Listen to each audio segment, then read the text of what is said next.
You messing with my podium? Sorry. Matt, can you kind of just give us a midweek update on what they're looking like right now? Yeah, no, it's been a good week of practice. Thought the focus has been good, the energy's been good. As far as the injury updates go, Lodge practiced today in a green jersey, so good to have him back out there some. Ben Brown did not practice, but will tomorrow, so he'll be coming out of the concussion protocol and can do non-contact tomorrow. So that's good. That probably makes him probable to play in the game. How's Cavante look coming back? Good. He was full go yesterday and today. So just kind of get back into the swing of things, but flying around as usual.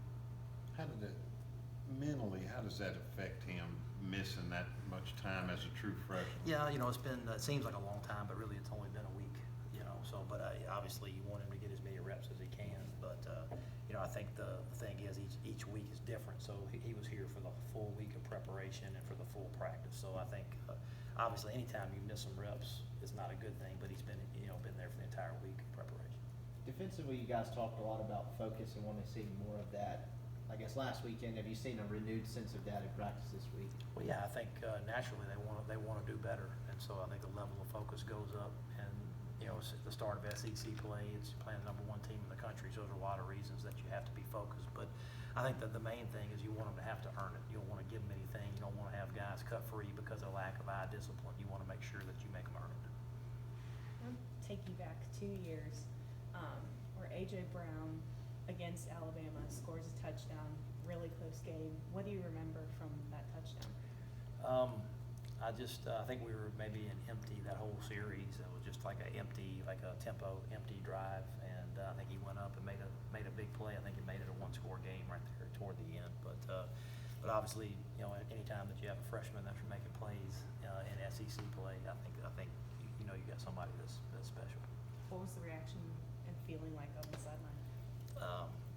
Probably happy that he scored and hoping we're going to get the onside kick. But no, in the moment, obviously you knew he was going to be a good player, but just happy for him. But we were hoping that you get the onside kick and have a chance to win the game. That is just the way you got beat last year by them. Does it motivate you or scare you or? No, I don't think that last year has any bearing on this year or us beating them 2 years in a row. I don't think that has any bearing on this year.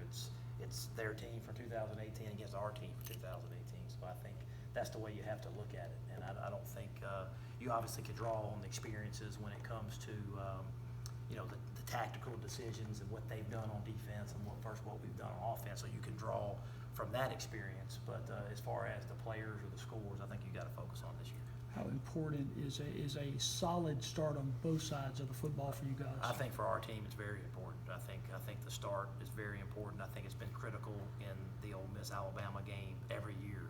Seems like kickoff coverage has kind of set the tone of the game every year I've been involved in it. So I think a good start offensively and defensively is important. Matt, you were asked this morning during the teleconference about your scout QB. Just how tough is it for somebody like that to try to mimic like Tua, but some of these quarterbacks week in and week out? Well, I think it is tough, but what we've been able to do is do a lot of good versus good because there are a lot of similarities in the offense. But when the scout Grant Resmeyer is the scout quarterback, but we have been able to do a lot of good on good to kind of simulate the speed of the game of not only the receivers but also the quarterback because there are a lot of similarities. You guys' offense last year from really the first part of the season to the end was kind of night and day. Are you excited to see where the offense is at now that it's clicking against a defense like that? Yeah, I just think you just gotta focus and take it 1 week at a time and keep executing. Right now, I think the balance is good. Having that balance, I think, makes you really, really hard to defend. So I think we got to try to keep that up. That'll be a huge challenge against Alabama to run it enough and to get those one-on-ones. How do you think the defense has done responding to giving up a lot last week? Do you feel like they've kind of gotten back into the swing? Yeah, I thought they responded well in the second half. I mean, so not only just this week, but I thought they responded well in the second half, and I think they were obviously very disappointed in the first half, and I thought they've had their best week of practice. Yep.